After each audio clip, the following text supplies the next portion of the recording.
సాగునీటిపై కూటమి ప్రభుత్వం చేతులెత్తేసింది. కృష్ణా డెల్టాకు సాగునీరు ఇవ్వలేమని తేల్చి చెప్పేసింది. వర్షాలు పడి ప్రాజెక్టులు నిండితేనే ఖరీఫ్పై ప్రణాళికలను సిద్ధం చేస్తామని స్పష్టం చేసింది. పోలవరం కుడికాలువ ఆయకట్టుపై మోటార్లు నిలిపివేశామన్నారు ఇరిగేషన్ శాఖ అధికారులు. వర్షాలు పడినా కృష్ణా డెల్టాకు 150 టీఎంసీలు కావాల్సి ఉంటుందని, శ్రీశైలం నాగార్జున సాగర్కు నీళ్లొస్తేనే ఖరీఫ్ సాగుకు నీళ్లు ఇవ్వగలుగుతామంటున్నారు ఇరిగేషన్ శాఖ అధికారులు.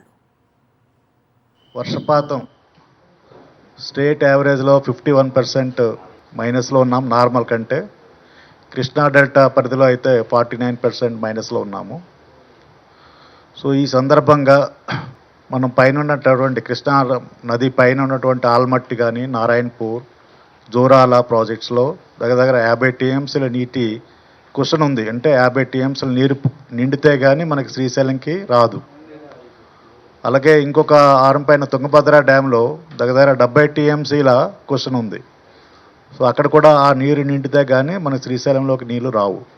ఈ మధ్య ఎప్పుడైనా శ్రీశైలం సాగర్కి నీరు వచ్చినా సరే మనకి శ్రీశైలంలో ఉన్న 174 టీఎంసీ కుషన్ ఉంది. అలాగే సాగర్లో కూడా 174 టీఎంసీ కుషన్ ఉంది. సో ముందుగా మన ప్రభుత్వ స్పష్టీకరణ ఏంటంటే, శ్రీశైలం సాగర్కి నీరు వచ్చినా సరే ముందుగా త్రాగునీటి అవసరాలు అంటే జూన్ 22, 2027 వరకు తాగునీటి అవసరాలు ప్రాధాన్యత తీసుకుంది. అలాగే మన పులిచింతల ప్రాజెక్టులో 29 టీఎంసీల నీరుంది. 4 టీఎంసీలు డెడ్ స్టోరేజ్ అన్న 25 టీఎంసీలు వాడుకోగలము. దాని ఫుల్ కెపాసిటీ 45 టీఎంసీలు.